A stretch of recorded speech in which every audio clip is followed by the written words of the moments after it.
All right. Hold on a second. Gotta turn on the fan here. Get a little air right in here. All right. A very, very, very, very good morning to everybody out there.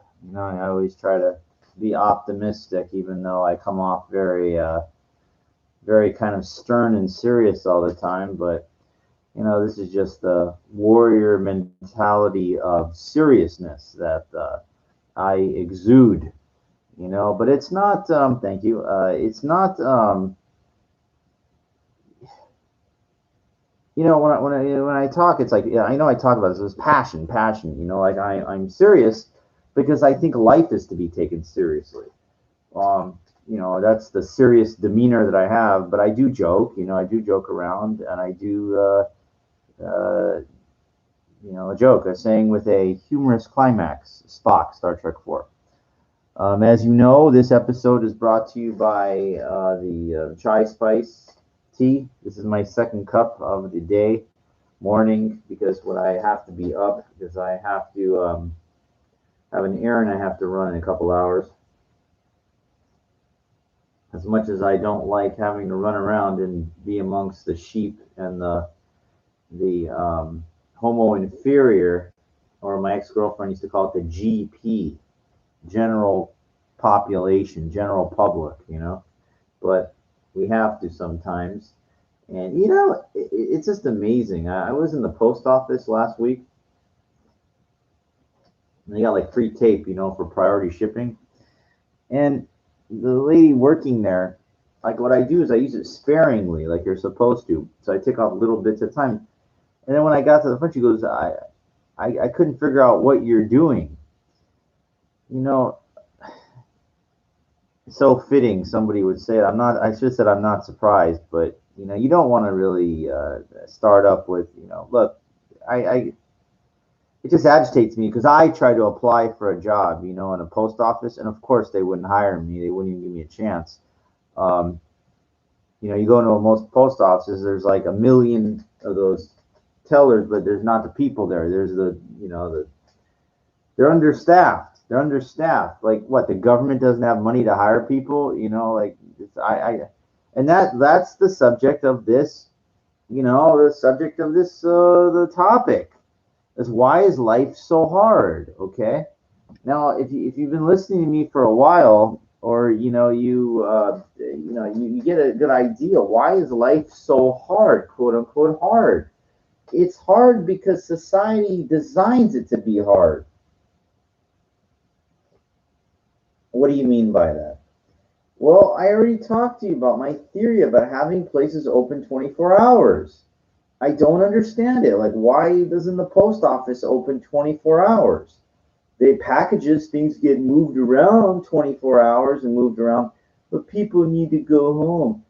There's a thing called the graveyard shift. Why can't, there's no, whatever answer you're going to give me, I'm going to shoot it down and make you look like a fool. Because the answer is, why isn't it open? Because it should be open, okay? Everything could be open. People want to work, make money. What, the money? So if I have money, I can't spend it like 24 hours. It only can be spent during normal operating hours. Money is useful 24 hours a day. Places should be open 24 hours a day, in my opinion. But we have a thing called holidays and things like this. I know, the weekend. Why isn't the post office open on Sunday then? Okay, holidays, I understand. Respect for things that happen, in our history. Okay, fine. I get that. But why is Sunday a holiday? Why? Why? Because God rested on Sunday. Well, I'd like to see the proof, because I don't believe any of this shit. I think it's a delusional fiction, is what you're thinking. Everything should be open except a holiday then. It should be open. It makes life hard. It makes life hard. Now, again, it's not just the hours of things not being open that makes life hard, but that's one of them. Number two, I already talked about, is understaffed, not having enough people, giving people opportunities. There's not enough people working in place. They're not hiring any, they're screening. That's the second reason life is hard, because there's no opportunities out there. When I mean opportunity, I mean overwhelming opportunities. That's the second reason life is hard. Number three, the third reason life is hard. There's too many people and only so many resources. Okay, people are fighting for things. You know, you go in the market or what? Well, not really, but you know what I mean. It's like it's a competition. It's everything is a competition for jobs, for like things competitive. That makes life hard. Competition, lack of opportunities in the job sector, and then things not being open. So and you just add more to it, add more, and if you add everything together, guess what? You have a consensus of why life is so hard. And in the end, the answer is because people make it hard. They make it hard. The government can't, like post. Why? Because it's just the way it is.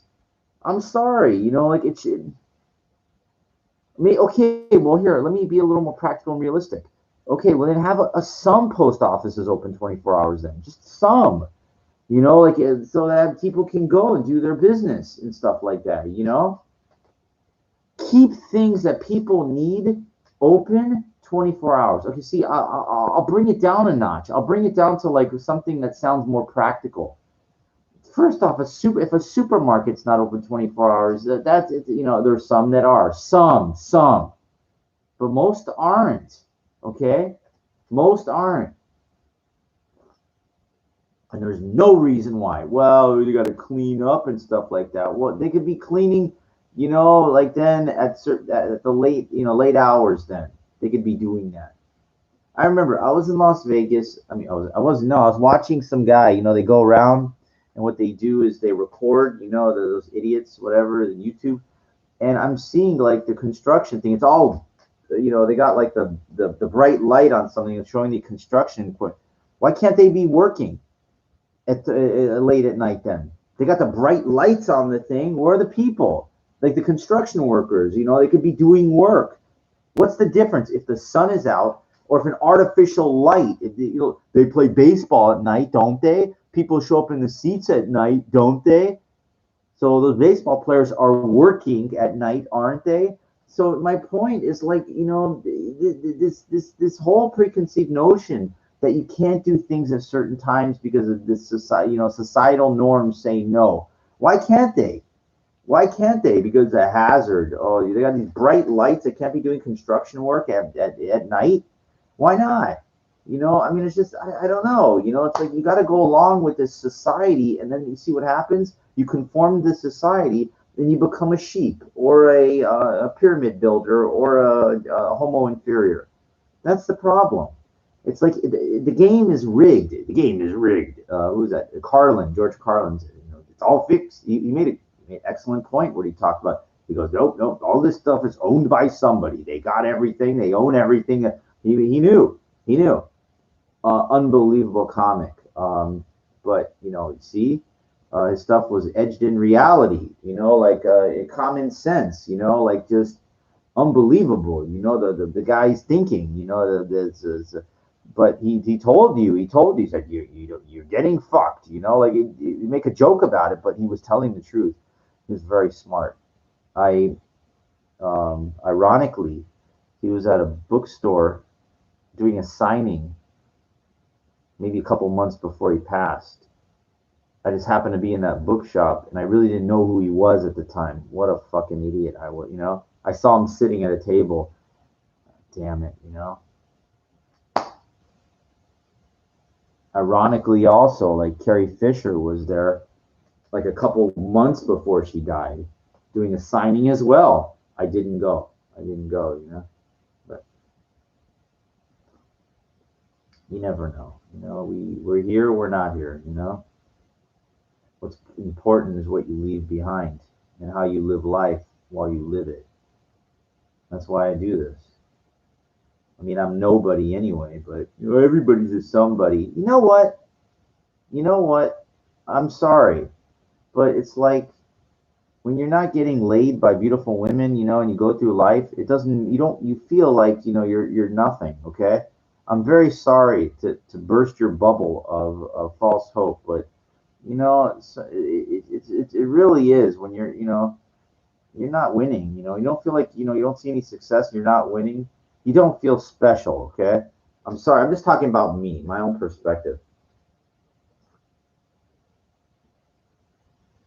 Everybody's different, right? I only speak for myself. I don't criticize people. Actually, I do. I criticize most people because people whose head is in the sand and the sheep. Um, you know, they're you know they deserve to be criticized. You know, nobody's going to criticize them, but I will. I will.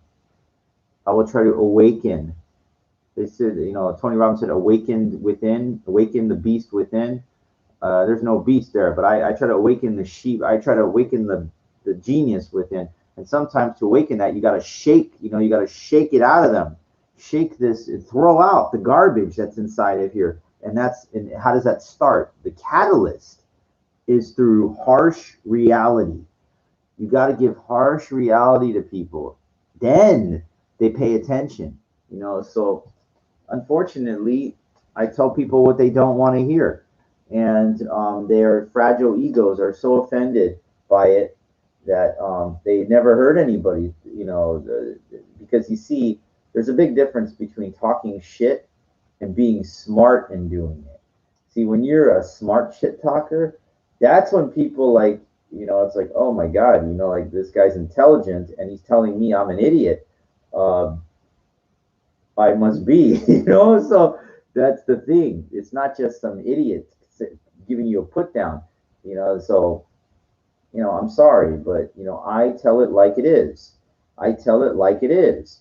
And unfortunately, you know, what's underneath the curtain behind the scenes is not what people want to hear. Um, but not when I go out, see, you have to understand something. Going around and criticizing people does absolutely nothing for me. Does nothing. Um, and really in life, you have to help yourself. As I talk about, you got to help yourself first. And I'm still in the process of that. So, once I start seeing some success, then I'll make it more of an obligation to try to give back. I feel like this is giving back, in my opinion. I mean, come on, how many hours of free video do I put up on here talking about everything, um, from societal things that most people have forgotten about already, to important issues like straight guys that have trouble getting laid. That's an important issue. I'm sorry, people think it's a joke, but it's a very, very important issue. If you're not getting your needs met as a man, then it could be life could be very depressing. I mean, think about that. Like you eat, don't you? When you're hungry, can you imagine not being able to get food for a year? You would die. Okay, it's a necessity. Now I know getting laid by a beautiful woman is not like food, but you understand the idea. It's like an important kind of thing, like in life, to get things that you want out of it while you're here. Um, you know, how could I go along without my tea, right? I mean, I could, but helps me stay awake. I don't drink coffee, um, for the reason that I think maybe 3 or 4 months ago, I forget why I was up so early, and was like, you know what? I haven't had one of these Starbucks, cafe mochas in forever. So I go, give me the grande one. And they're so nice in there, and I'm like, yeah, thanks for being so nice to me. Okay. I walked up the block to my friend Ruben's house, and I started drinking this thing. And I sat down, and I started to get the buzz from it. And I went, whoa! I said, no, I can't. I said, I can't drink this shit. It's too, it's too powerful. And it's like I forgot about it. I forgot because I haven't had coffee since I can't tell you last time. Um, don't get it. Don't get addicted. Don't. And if you are, stop. Okay, just fucking stop. Drink. You got to get off slowly. Drink decaf so you get the little taste or something. But get off of this addictive garbage crap because that's all it is, what it is. Drink tea or something. You need a mild stimulant, which I do because, I got to go to the post office and whatever. Just, I know you can feel the upsetness in it's just when you don't see any success out of anything, it's like, wow, it really feels like you just don't see the wall being built. Will Smith talked about that where he laid, when he was a kid, dad said, lay that one brick as perfectly as you can. And it took him like a year and a half to build this wall, him and his brother. A year and a half. I mean, it's in the grand scheme of things in your life, but when you look back, but when you're actually in the process of doing something, a year and a half is a very, very long time. I spent a year and a half taking all my classes for my doctorate. I had to repeat statistics. I took literally 6 months of stats. Um, that's a lot for something that I have absolutely no interest in, just to try to become a quote unquote doctor. And the reason that I want to become a doctor of education or whatever is because of status. I like a personal accomplishment, something to focus on, and it's not to get a job. So, it's like most people that get a doctorate degree in a certain field, they want to become that, they want to work in that. But for me, it's just to say, like, I did it. And plus, you put that on a business card and you're not bullshitting, it's true. You meet a woman and you go, hi, I'm Dr. Sawyer. They'll call you, okay? I'm sorry, but status rules, okay? There's a big difference between being something and you're a fucking doctor. I mean, that's, you know, it's a start. It's not the end all be all, but it's a start, okay? And I'm not saying you have to be a doctor to get this, but it helps. It helps. You got to be whatever you can be to be a diamond. You got to fucking shine. You got to fucking shine. I'll say it one last time. You got to fucking shine, okay? You're walking around, you're walking by a beautiful woman. If you don't shine, guess what? Then it's what they shit to shine all or whatever. You don't shine. That's why you're not getting. You don't shine. You got to find a way to fucking shine, whatever it is. Whatever it is. Whatever it is. And you can do it. You can fucking do it.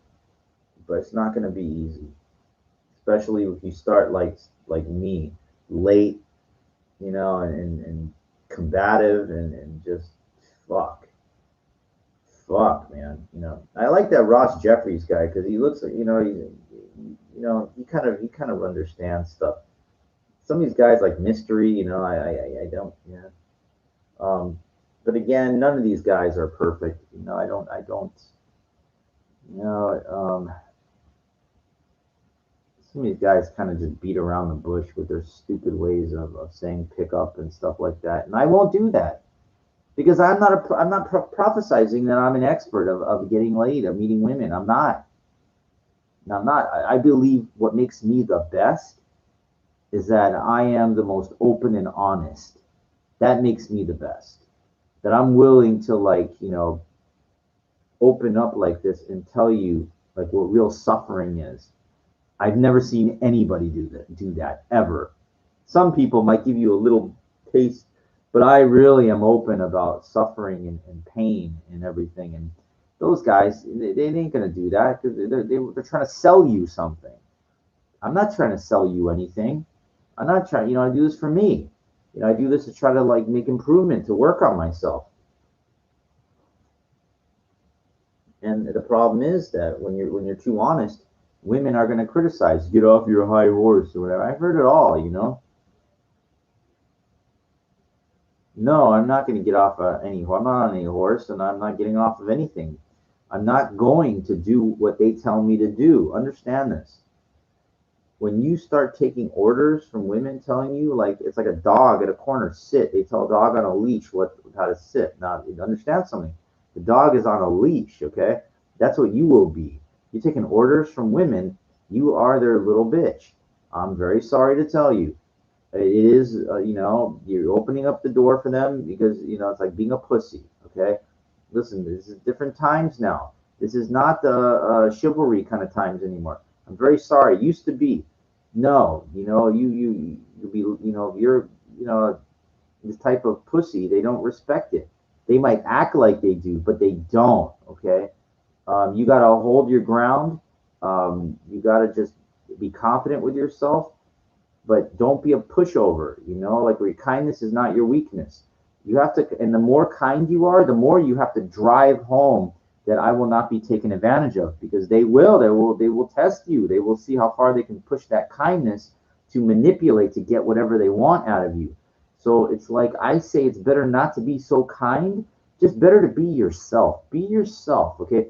And what is yourself? Well, me, I'm kind of like you see, I'm kind of a direct person. Look, all right, you want to hear honest? I'll tell you something that I guarantee you. I can 100%, not 99%. I can unequivocally, 100%, that's a word, 100% guarantee no pickup artist, no boyfriend would tell a girlfriend this, okay? And guess what that is, okay? This is called being honest. Check this out. You ready? Now, when it was my girlfriend, I told her that I'm not sexually attracted to you. You're not really my type. And I pay other women. Okay? I want you to think about those three things that I told this woman that was my girlfriend, okay? About being totally honest. I'm not really sexually attracted to you. You're not really my type. And I pay other women.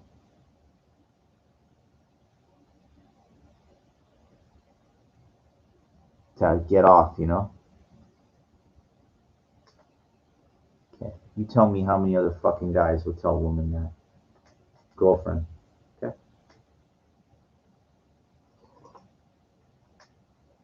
That's not why we broke up. Okay. I mean, my ex-girlfriend, she can take it. She's pretty tough.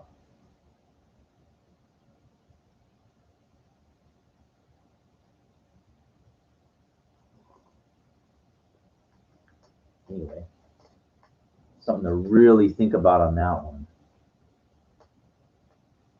That's called being real direct and honest.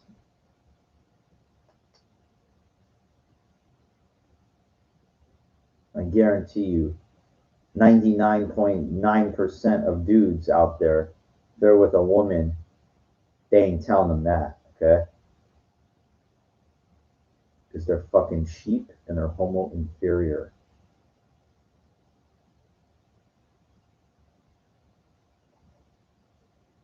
And the most important part is that they're scared. They're afraid that they're going to lose her.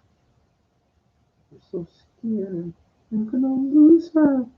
These guys act like they're so fucking tough out there. They act is the key word. Act. Smoke screen. They act like. And if she leaves them, they become the biggest snowflakes, cream poofs out there you can possibly imagine. They act like they're the big time. When I walk by, they put the hand out. You ever seen guys put the hand on a woman's ass just to show me, just to kind of flaunt, show off in front of me?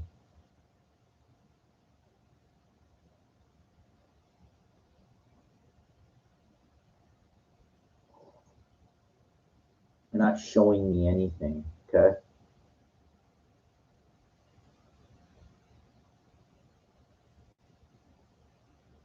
I'm very hard to impress.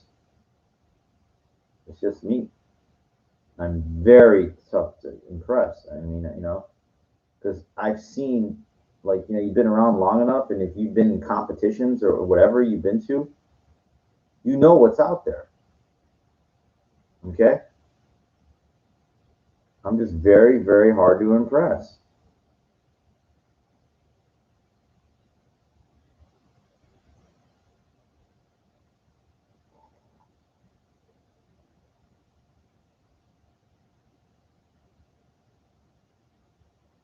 And if I'm impressed, uh, there's some good compensation coming that way.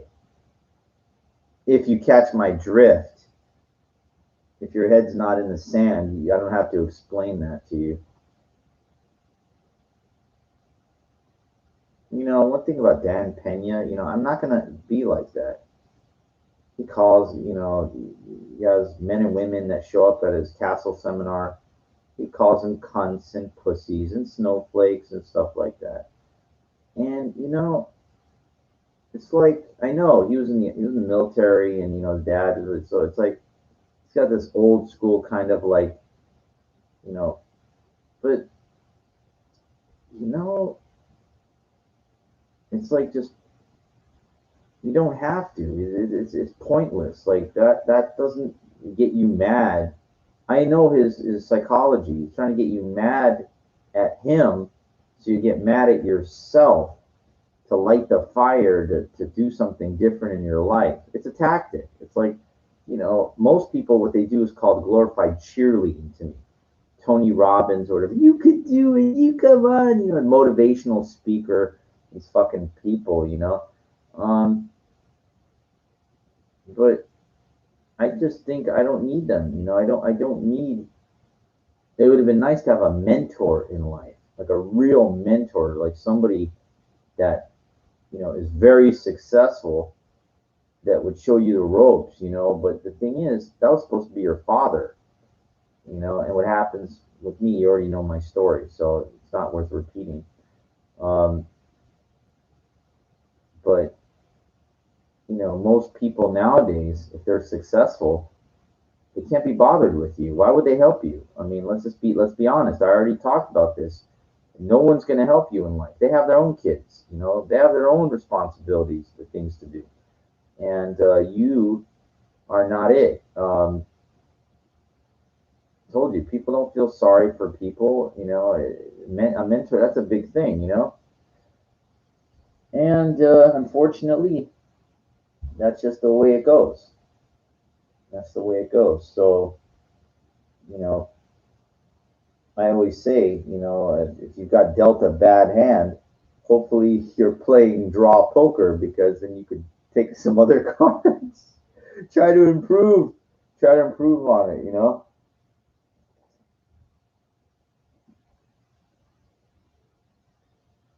Before it's too late.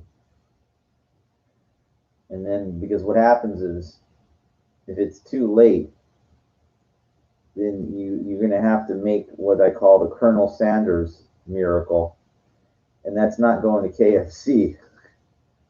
Um, I got to be honest with you. Like, if you kind of, I know you don't get this choice in life, but if you get like in life, if you knew, like, this was your last day on Earth or something, and you get like one last meal, so wouldn't matter. Um, I almost for sure would take like a bucket of the chicken, the fried chicken and the big mashed potatoes and the coleslaw. That would be like my last meal. I like it so much, that greasy chicken, but that shit will clog your arteries and kill you. But again, if that was my last meal, I would definitely do like the bucket. That'd be it.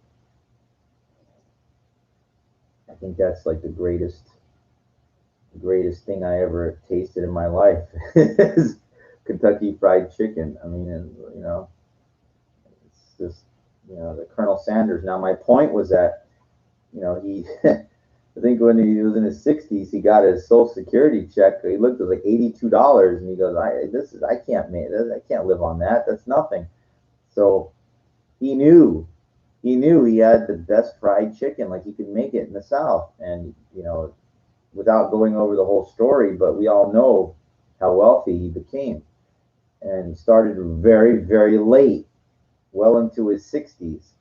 The reason I say, unless you're making a Colonel Sanders miracle, I can't tell you how many that you don't do nothing, and you wait until your 60s.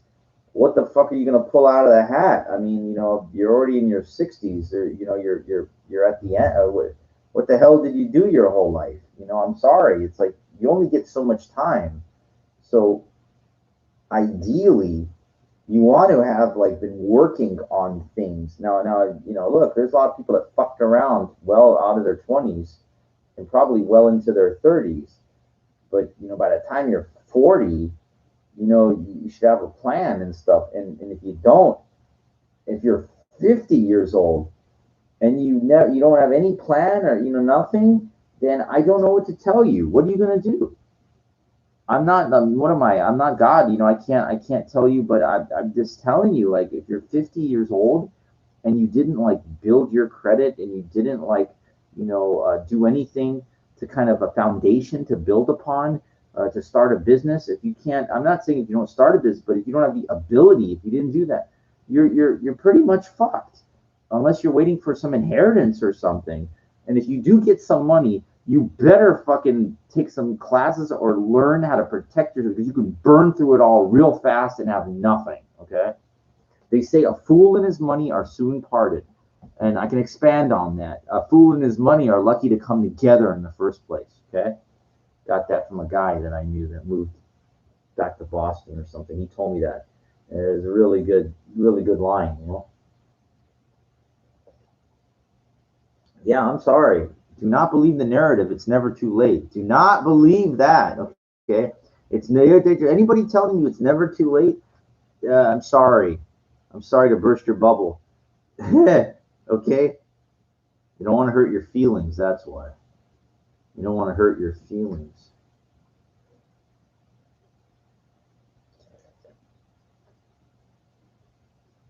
I'll hurt your feelings. You know why? Because that means somebody's telling you the real truth. And if it takes hurting your feelings, fine. But I'm not going to call you names. I'm not calling you snowflake, a pussy, cunt, or anything like that, because that's irrelevant. It's irrelevant. Like it's a infantile, name calling. He's super successful. He made his money, but it's like, I just don't see the logic of that. I guess like we already talked about boot camps and stuff when they yell at you like that. Young people, okay, you need to, because they're trying to get that guard, whatever's in your mind. You say, no, that's not, you're no longer that while you're with us. When you go back to civilization, then you can be, whatever. But you're no longer, you're no identity. You're a soldier now. You're one of us, and they do take care of you. You give them, they give you back. But you're theirs. You're basically their property.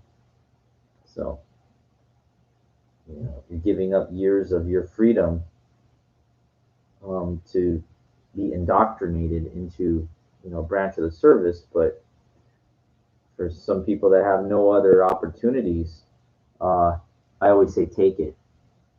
If you have no other outs and you don't know what to do and you're just wasting time, take it. Don't waste time. Don't waste time. Okay.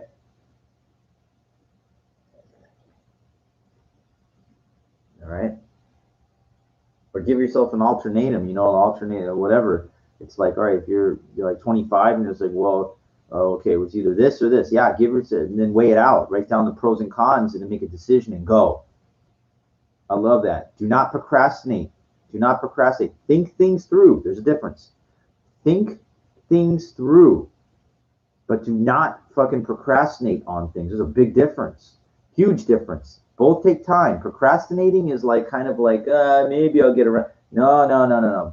Thinking things through is making an informed decision, which could take a little time, but it's thinking things through. Procrastinating is allowing fear to think yourself out of something potentially. So don't you don't want to be old and have nothing, and because then you turn into this curmudgeon kind of thing. You don't want to be that. I've seen people like this. I saw a guy at the dance thing like that. He was in his 60s. He was like a bitter curmudgeon. And he knew all the dance. Like, I was very impressed by his dance knowledge of who he knew and who he worked with. But then he goes, I was on Bandstand. He goes, I go, really? And he goes, that Dick Clark's a fucking, and he just kept going off on bad mouthing all these people. And I just like, I couldn't. He was like beyond help. Like at that age, they're curmudgeons. They're done. Okay, like somebody really shook him the wrong way in the dance business maybe, and he thought he was going to be the next thing, and he never became. So I know. Look, I used to be too. Used to be. I learned. I learned. A lot of people don't learn.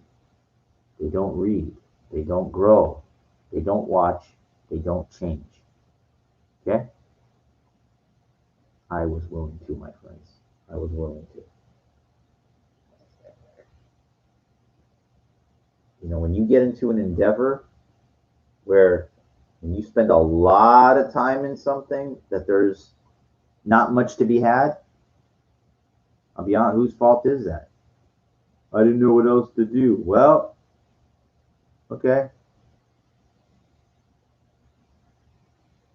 You didn't know what else to do because you never took time to sit down and really think things through.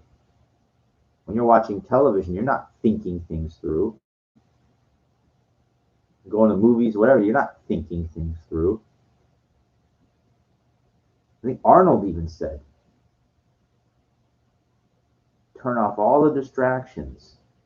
Turn this off. Sit down in a quiet place. Take out a piece of paper and a pen. Write down what you think you could do with your life, or write down what is it you want. You want a house? You want a condo like me?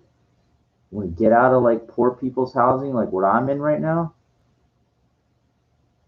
Maybe you want to give up something that's bad, drinking, smoking, drugs, or something. Write that shit down. Because when you write it down, there's something about like it opens this up. It means you're taking it seriously. You're writing it down. You're like serious about it. And then attack it. If it stopped drinking, find out where the nearest meetings are and just fucking go. Whatever it is. Whatever it is. Never got that degree? Have always been bugging you? I never got that associate degree. Is bothering you? Get online. Look at these community colleges or whatever, all these places. Just fucking get into it. Forget about the past. I know it would happen, but you're in the now. The Eckhart Tolle book, The Power of Now, I read that. Didn't really get too much out of that one, but it's okay. It's all right. I tried. I read it. You know how long it takes to read a book? But you just do it, man. Better than watching this stupid television. Nothing on there. Stupid. You need current events. You listen to the radio for a little bit if anything is important. But it's not enough. It's a waste of time, really. What's going on in the world, it's not that important. I'll be honest with you. What's more important is what's going on with you. Okay?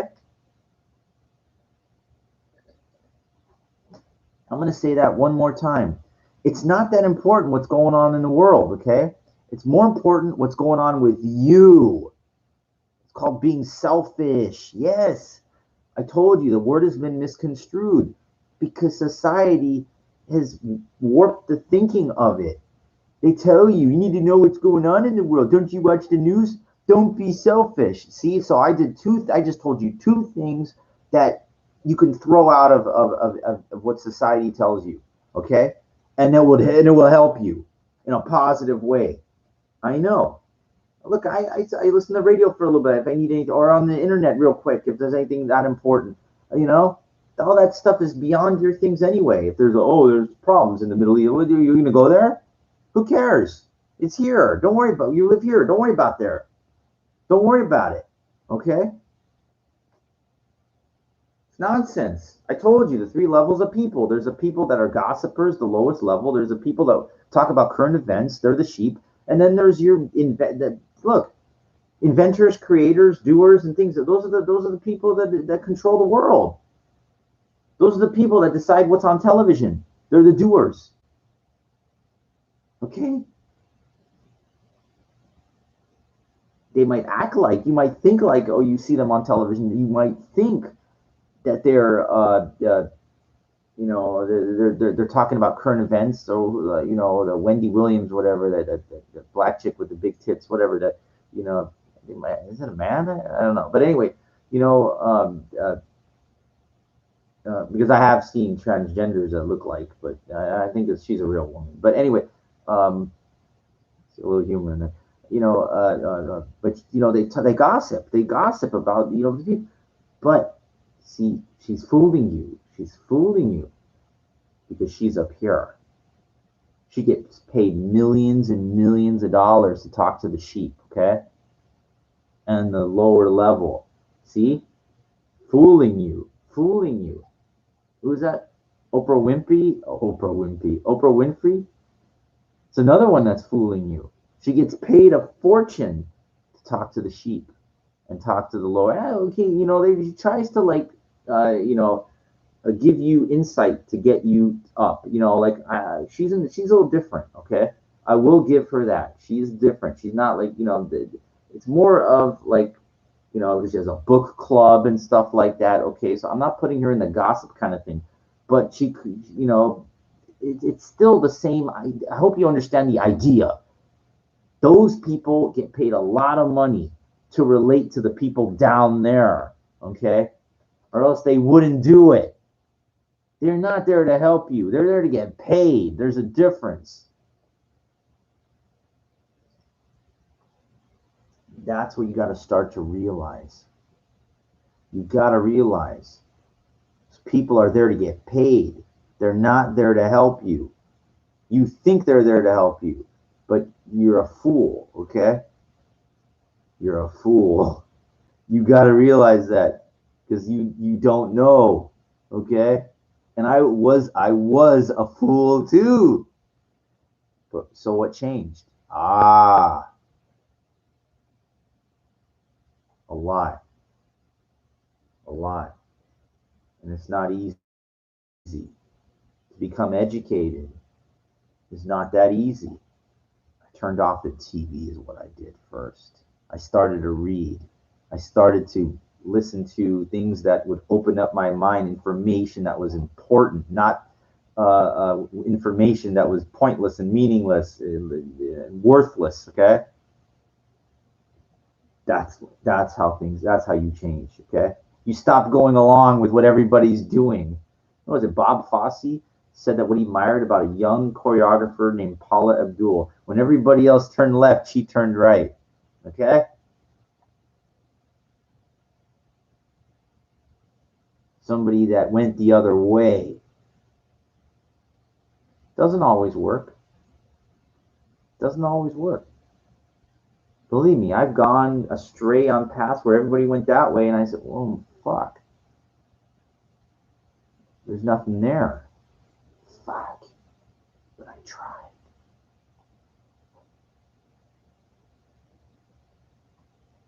I waited longer than anybody else for some opportunities, and never got nothing. But at least I tried. Okay. In the movies, they make it seem like, you know, the perseverance, because it's a movie. It's 2 hours. They have to, like, you know, it's a story. It's entertainment based on something. You don't know the truth of the reality of a lot of things. The reality is there's nothing like that actually happened. They're trying to sell you something, and like a fool, you're buying. Can you imagine? You go to a movie, you pay before you go. You don't know if it's going to be good or not. You can't get your money back. Who's the fool? Okay.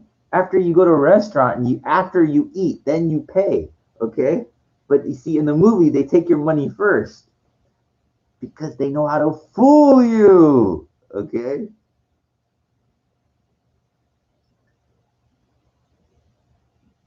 They don't give you like after you pay for a movie ticket, give you a receipt saying, well, if you want your money back after, it's not like you're going grocery shopping. I'm sorry, this movie wasn't that good. Can I get my money back? You know, it doesn't work that way. You know, that's how these movies make so much money, because you have to pay before you go. You know,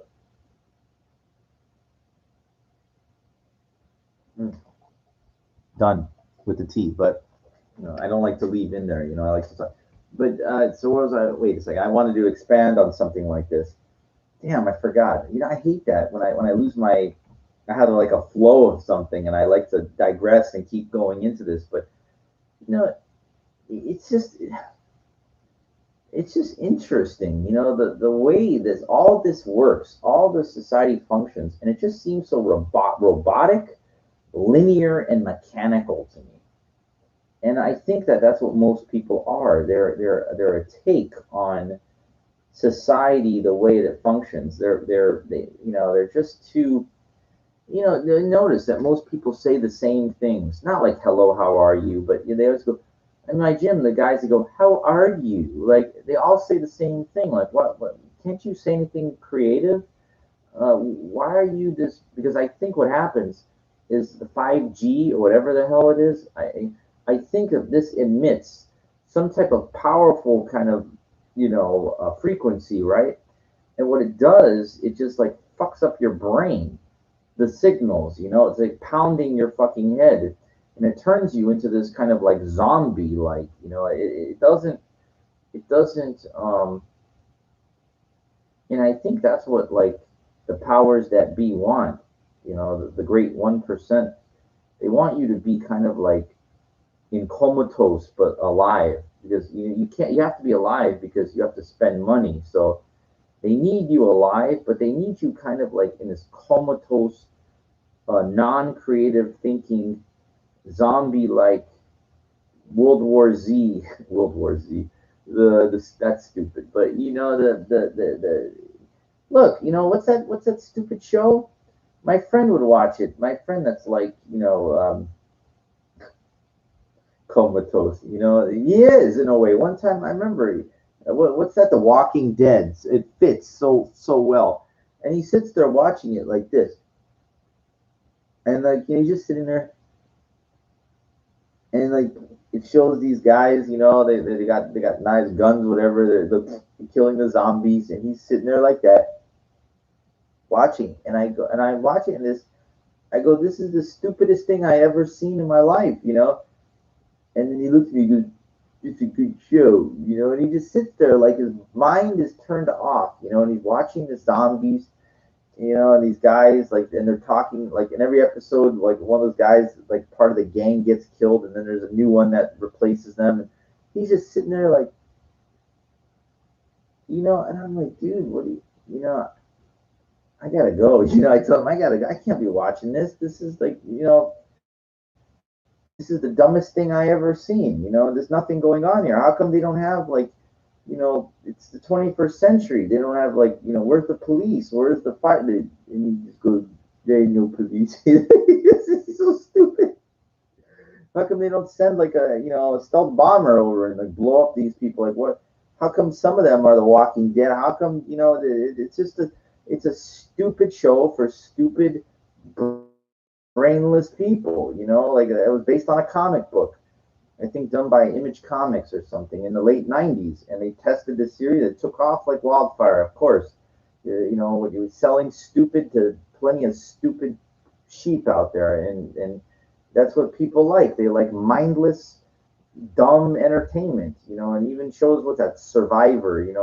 I remember the first time that came out, I said I didn't watch any of this. I don't watch any of this stuff, but you have to have heard of it because if you're breathing, the media their agenda is so hard on you. How can you not heard? How can you not have seen it or heard of it before? You have to. That's part of the infection of the media.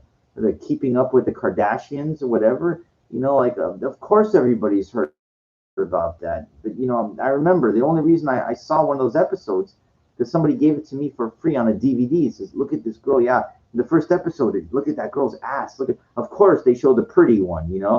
And the pretty one, that's the bankable, that's the marketable one, and she knows it too. So the genius of the mom who's the biggest whore of all, knew exactly how to whore out her daughters. Like this is called marketing. And the father was a lawyer. I remember Robert Kardashian was O.J. Simpson's lead defense, I think, if I'm not mistaken. So the guy was very successful, if you know, in his own right, right? I don't know if he left a life insurance policy to his daughters or something like that, but you know, there's money already. So those people were already rich, okay? And so I don't know, he died or whatever, relatively young, and so then the money went to the wife and the daughters, right? And so this mother, this became like kind of like a figured out a way to pimp out her daughters and say, hey, you know, we can really, there might be really, I don't know how the fuck Jenner got involved or what his place was in that. But you know, he's a weirdo, a retard in of itself. You know, he's said his whole life, you know, he wanted to be a transgender. You know, like what the hell did you wait so long? What the fuck did you should have done that. You should have done that after like the Wheaties, after you just became famous. You should have done all that, but he was ashamed, you know, and I guess he figures, oh, I might as well do while, you know, I'm still alive. But, you know, look, you know, I mean, there's something. Look, I got to be honest with you. Look, I have nothing wrong with LGBTQIA, whatever the hell the extension is like that. But the problem that, you know, for somebody, what do you wait till you're old man for? Like, what are you hiding, repressing these things? Because they're not. It's not accepted in society, is what it is. So, you know, I have no stance on it. I don't care. I just don't like when people procrastinate, you know, and do things. Why, you know, what's the excuse of waiting? But anyway, that's all I'm going to say about that. But as far as them, um, you know, the mother marketed their daughters, you know, and it's you know, basically it's like, you know, that Kylie, whatever, you know, it came out of the makeup line, whatever, became a billionaire. You know, this is you know, it's I just don't get it. You know, well, successfully corralling a good amount of sheep, you know, there's, you know, they pluck basically the you know, the nickels and dimes from the masses is what it is, and that's all that it is. It's clever marketing. Um, you know, there's nothing special. Like, you know, it's an amazing thing. None of those people have any talent or anything. Um, there's plenty of women that look like that. You know, beautiful face, a body, but it is just clever bankability and clever marketing. Um, Unfortunately, it's all you people's fault. You made them. You made them who they are, and so congratulations. You know, you're all part of the problem for propelling people up like that while you stay down here. Um, you know, I have a theory actually. I have an idea. I could turn it all upside down if you want. It's actually a beautiful idea.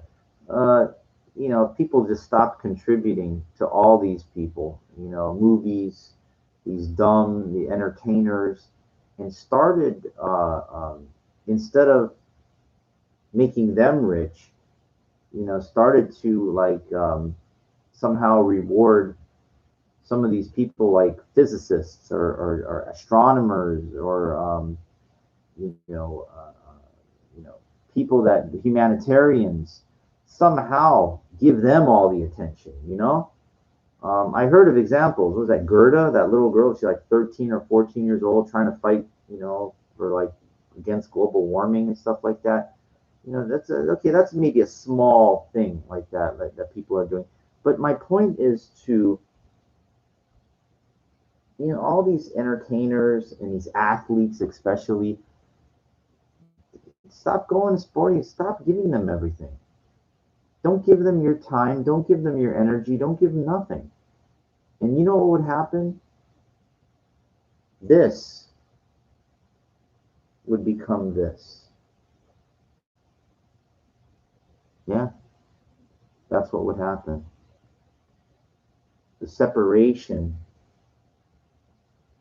would lessen, would shorten. Sorry, been up for a while. But it's never going to happen. And you know why? Because the sheep And the homo inferior need someone to worship.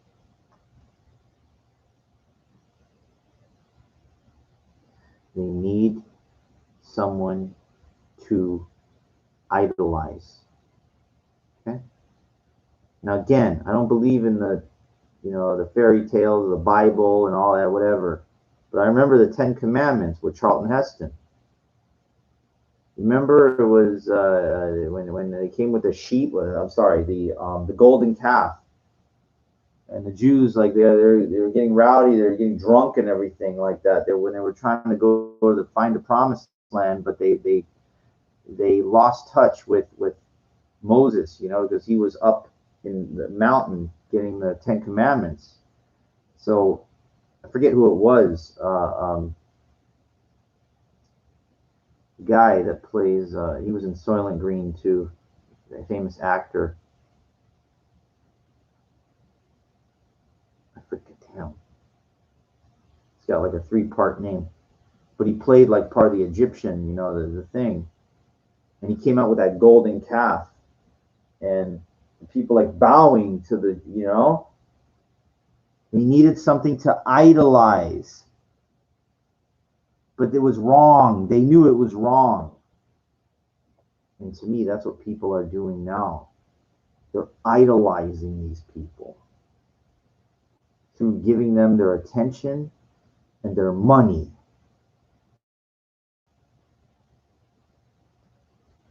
LeBron James or whatever, Michael Jordan when he was.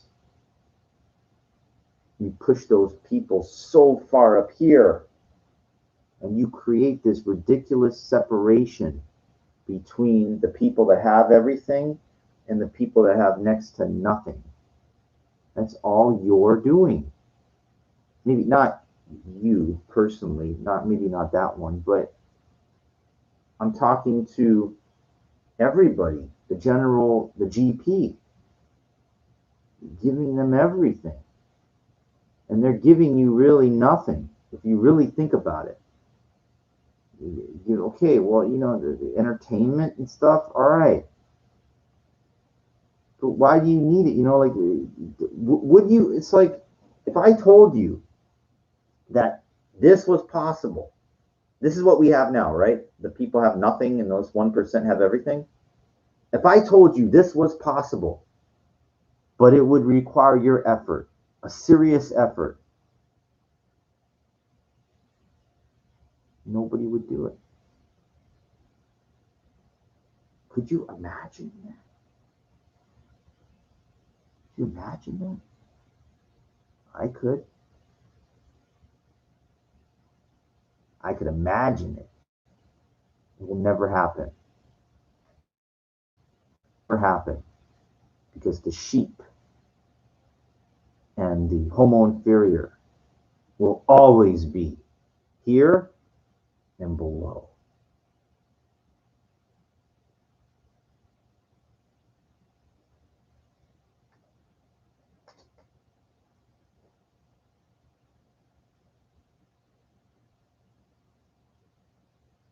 People like it's all their fault.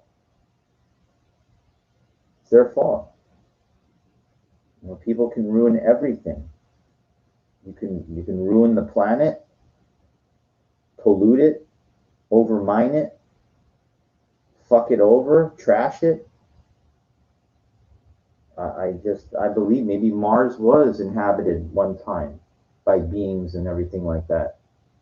Maybe there's like they hit some certain point, but if those beings were humans, they blew it up. They blew it up. Damn them all to hell. Planet of the Apes, the original. Arthur P. Jacobs, Charlton Heston.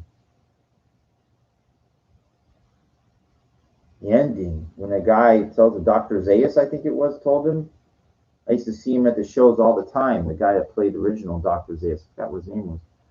You go there, yeah, you go. Want to know what happened here? He knew. The doctor, he knew. He says, you go out there, you'll see. And he's on the horse with the girl at the very end by the ocean or whatever, and the camera focus, and he goes, "Oh my God, they really did it! Damn you!" He gets off the horse. Damn them all to hell! They blew it up. The camera focuses on Statue of Liberty. I know where I am. I'm home. You know, like I think he says something like that. Yeah, this is really good. Sorry, I fucked up I ruined the dialogue, but you know what it was. He was there all along. He was in the future. Good, Arthur P. Jacobs. Good. Yep. I knew his widow. I knew her well. I knew Natalie Trundy. She passed away maybe about a year ago. Yep. I was very lucky. The caretaker was like a drinking buddy of mine, and he lived like a block away, and so it was like we would hang out, three of us, and you know, hang out in their place, whatever. She was very, you know, she retired from acting, you know, after those movies, she was pretty much done. But you know,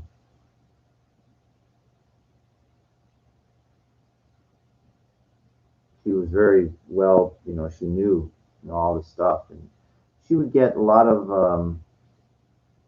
media. Well, the media, they want to know about Marilyn. That was the thing, so they would try to contact her about that. But she was in 4 out of the 5 Planet of the Apes movies. Along with Roddy McDowall was in all 5, I think. Natalie was in 4 out of the 5, but not the first one. So my point was that the message in that movie, they blew it up. It's kind of the inevitable thing, isn't it? Think about it. We always have wars, people fighting over resources and you know stuff. So what's to keep that from happening inevitably? Nothing. Nothing. It's like it's inevitable. I mean, I'm sorry. I just think that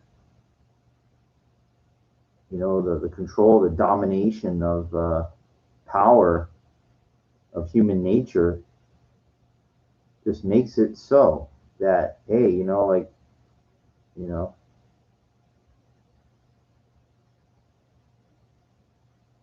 one country's going to overstep their boundaries, and then the other country's going to say, "Hey, no," and the other going to say, "Yeah," and they're going to go, "No," and say, "Yeah, no," and this is then we're going to, and then they're going to throw everything, and then we're going to throw.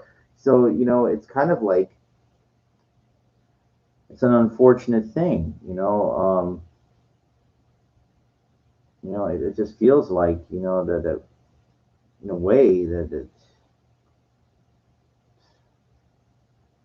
these people that are in control that you don't even see that you know maybe that's what they want. I don't know. I don't know.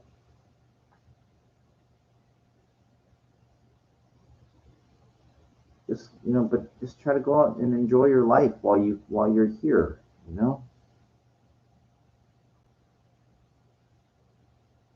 well, if you can.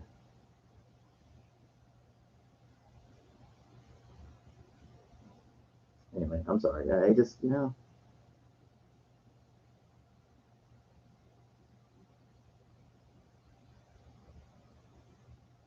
I just feel most people not. They don't think this way. They're too self-absorbed. You know, with trying to like get ahead in life, but it's just never enough kind of thing. You know, it's this greed mentality. People own all these houses and they you know they're making so much money and it's never enough. It's never enough.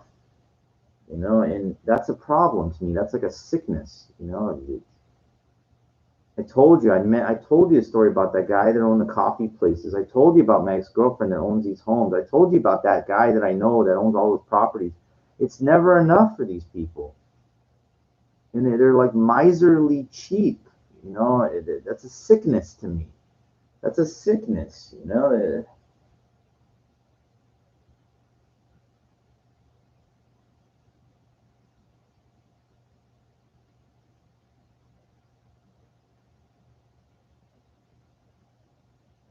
Don't be part of that. You should strive for success, but try to understand, make it realistic to where, money is not controlling you. You're controlling it. You don't need to make more and more just to try to match up with somebody. You know, have enough to where it's like, all right, I'm good. Don't be one of these greedy chazers, one of these fucking pigs that, it kind of consumes you kind of thing. And then you never have enough and then you don't enjoy your life. This one guy owns all these apartment buildings, shows up for work every morning, and then he charges my friend like his key locked it, got stuck in the mailbox. You go, that'll be $5. Dude owns like 4 or 5 buildings, is worth like $40 million.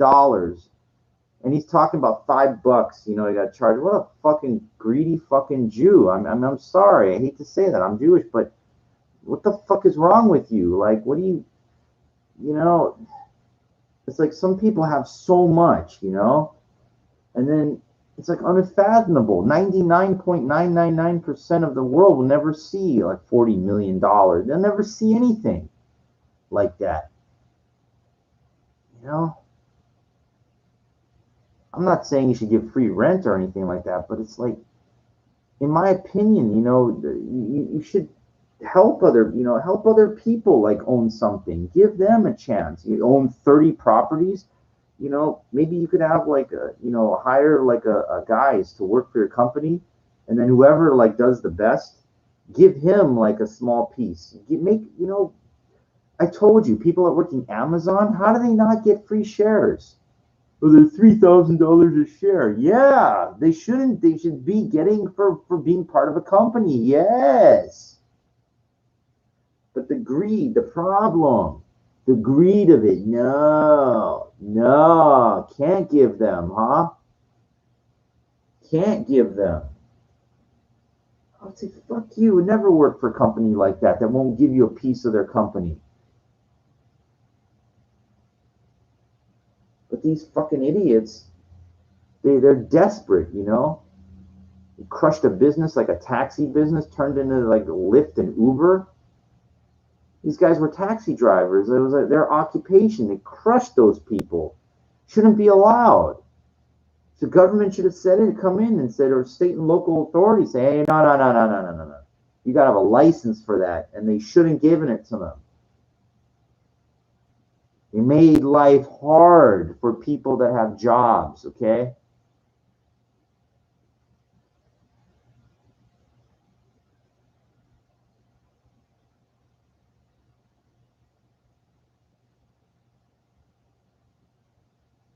Like the things that the authorities should be doing is focusing on helping people, not tightening up the fucking laws.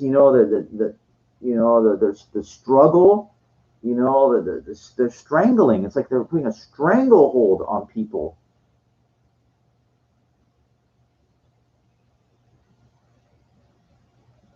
You should, they could expand. I talked about this housing. Instead of keeping everything so boxed in, they could expand out. And then what they could do is these home builders, like the government, could step in and give people like so cheap to have a nice, beautiful home in like San Bernardino, Victorville, like out Lancaster, the perimeter and stuff like that. Would lower the values of the real estate by building tons of homes. Government could step in, change all this, but they don't want it. They don't want it because the people that are behind the curtain at various levels, behind the government, what you see, Uh-uh. No, no, no, no, no, no, no. We want to be up here. We want you as low down there as possible. Just like an eagle. We can keep an eye on you, and you just stay, like, go nowhere. You know? Basically like a concentration camp, but without the barbed wire, you know? Or internment camp. Take your pick, whatever you want to call it. I equate it also to, like, you know, the pharaohs and the slaves, you know? In a way. Those 1% people, they're the pharaohs. And the slaves are you.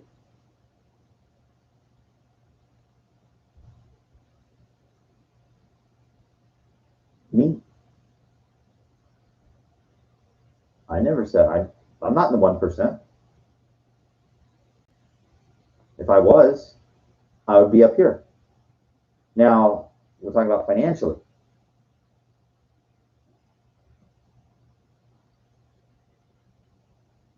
There's a lot of rotten people up there financially.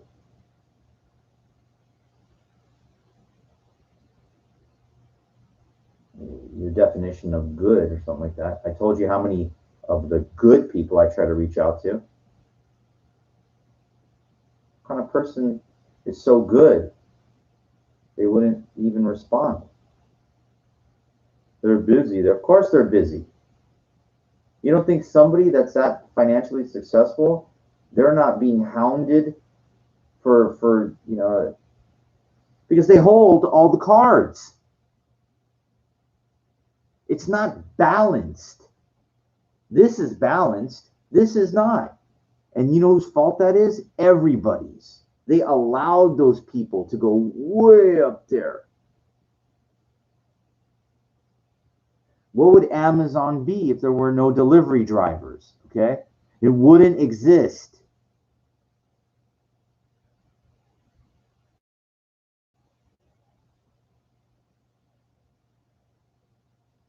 Do you see? People contribute to this separation.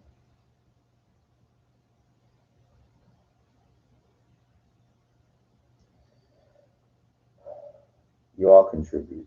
You contribute more than you can possibly imagine. And what you're doing is not contributing, you're actually destroying is what you're doing. You're destroying everything. Unbelievable.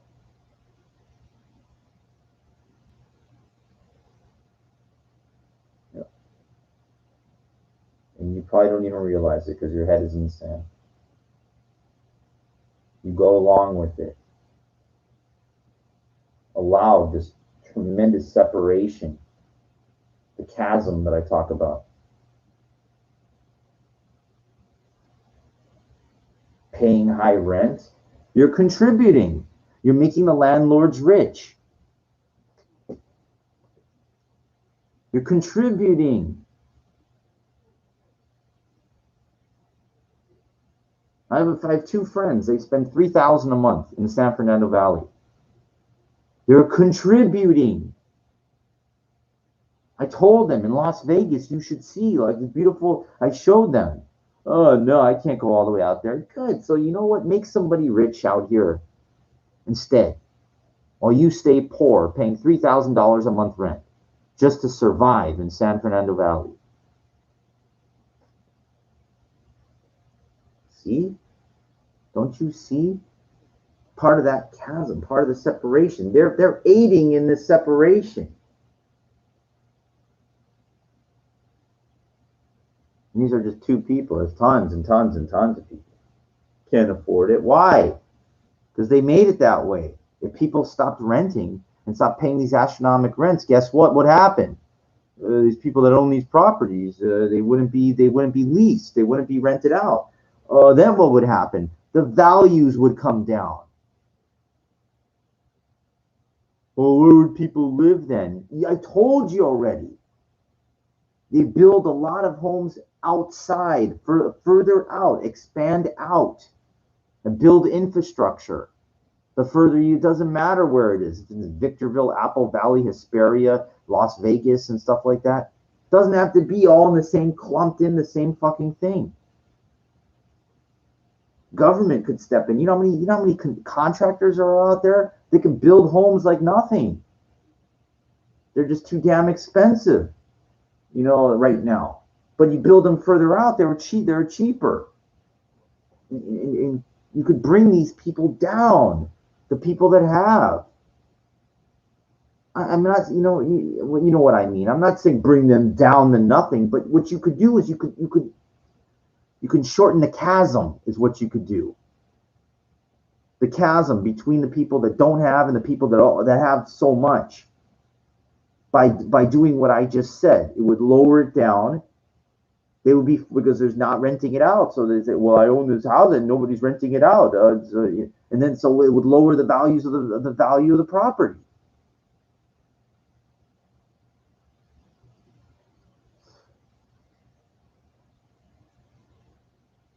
And all of a sudden, the rents would be affordable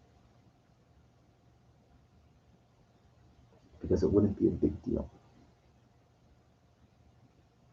When you have a surplus, an abundance of something, then it's not rare. It's like there's plenty of it to go around. But the problem is like this competitive thing about, oh, hard to find. Yeah, hard to find. You're making it this difficult because you're contributing. You're contributing to this. That's why I don't work. That's why I don't work.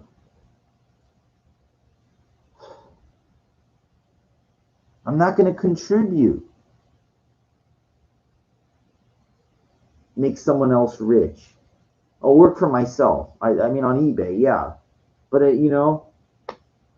people are they're so tight, and you know why? It's like they won't buy. If you try to drop ship and stuff, I'm trying. Nobody's buying. You know why nobody's buying? Because people are tight with their money. Do you know why people are tight with their money? Because the money's not circulating. Do you know why the money's not circulating? Because there's not any money coming in for them to be circulating it out.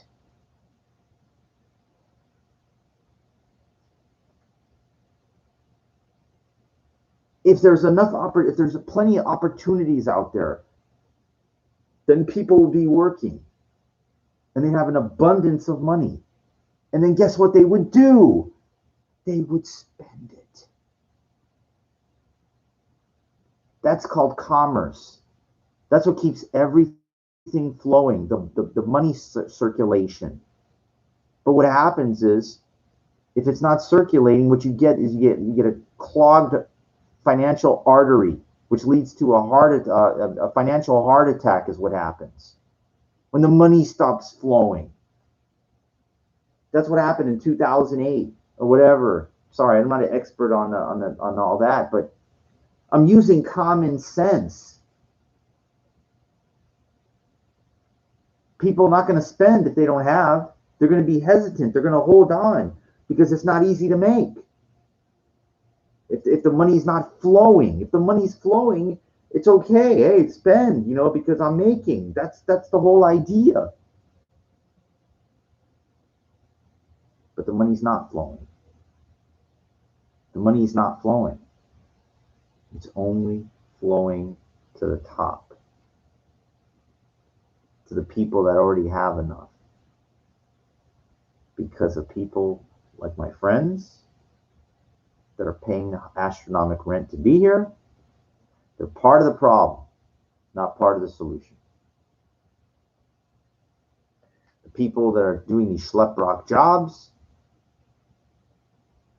they're contributing, those Amazon drivers, part of the problem, not part of the solution. Uber and Lyft people that are doing that took away an occupation of people that were taxi drivers. Part of the problem. And then go on and on and on. And all of it adds up to one thing. It adds up to the people that have and the people and everybody else.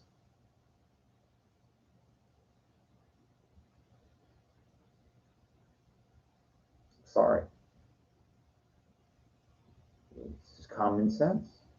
You don't have to take economics in college or whatever in high school to understand this.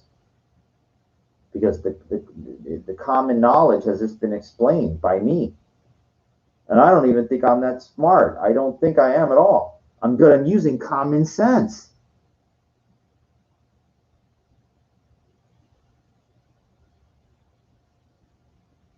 You want to be somebody's bitch and be somebody's pyramid builder? That's up to you.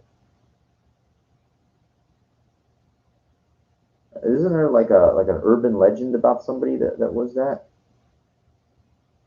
was a pyramid builder, worked so hard and he couldn't finish the pyramid, he wound up having a heart attack or something like that, I forget. There's an urban legend I read. I forget. Sorry, I can't recollect everything.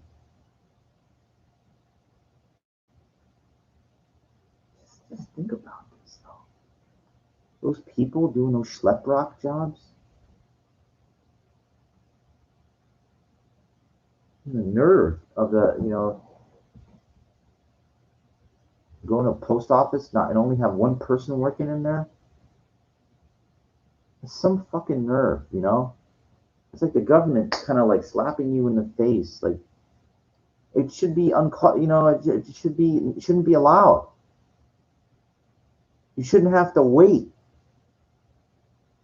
Government can't afford to hire people. There should be like wherever the headquarters is, where there should be like a fucking, you talk about like a protest.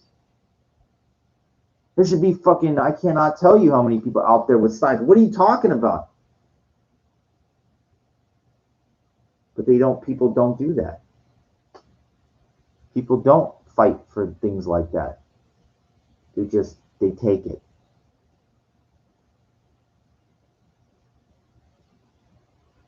And that's just one little example. One sector that I'm talking about. Because I noticed that when I go to the post office, I know there's always like one person working there or two, and they got all these things. They're not full. They do an incredible job delivering stuff. Yeah, the work that goes in. Yes, I commend that. But this scarcity to have people working like the government can't afford or something like that. I even said that to somebody working there. What the government can't afford to hire. I made a joke,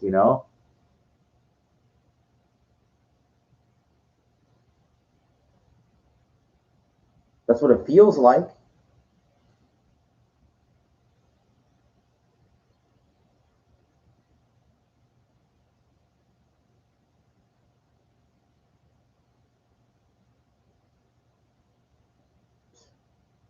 Plenty of money though in the Department of Defense though, right? The armed services, they got enough money to build, stealth bombers or whatever, stealth fighters, whatever, build weapons and stuff. Yeah, plenty of money for that. Plenty of people in the armed services. Yeah,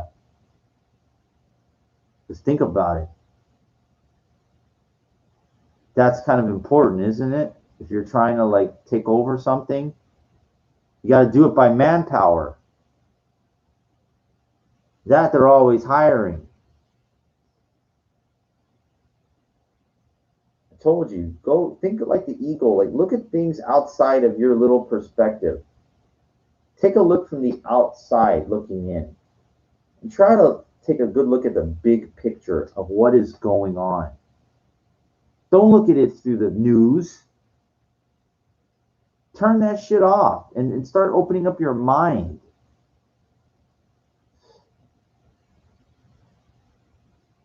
Your mind will be, believe me, once you get rid of that pollution and that nonsense, you'd be surprised what you're going to start realizing. It's really interesting. Your mind starts to become clear. Why do you think they made marijuana legal? They want people doped up and stupid, that's what they want. They want your head in the sand. That's what that shit does. Got a lot of stress, man. I gotta smoke weed, man. Oh yeah, real stress. Yeah, it's your own cause. You may have brought it upon yourself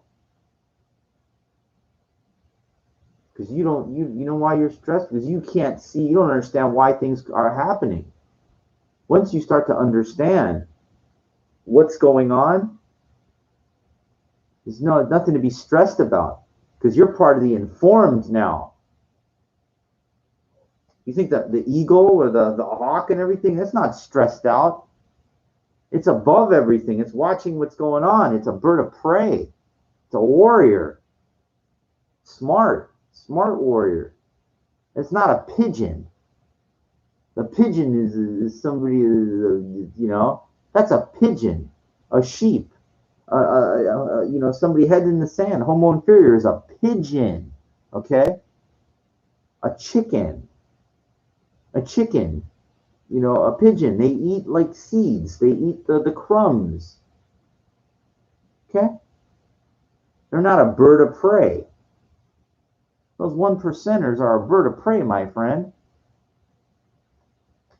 While you are a pigeon and a chicken. And you know what happens to chickens. And pigeons not much better.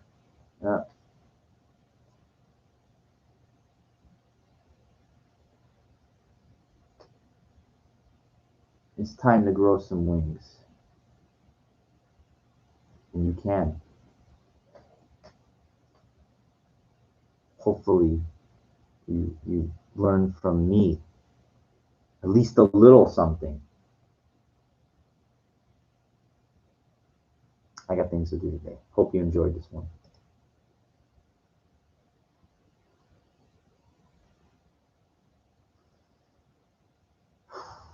It was a good one.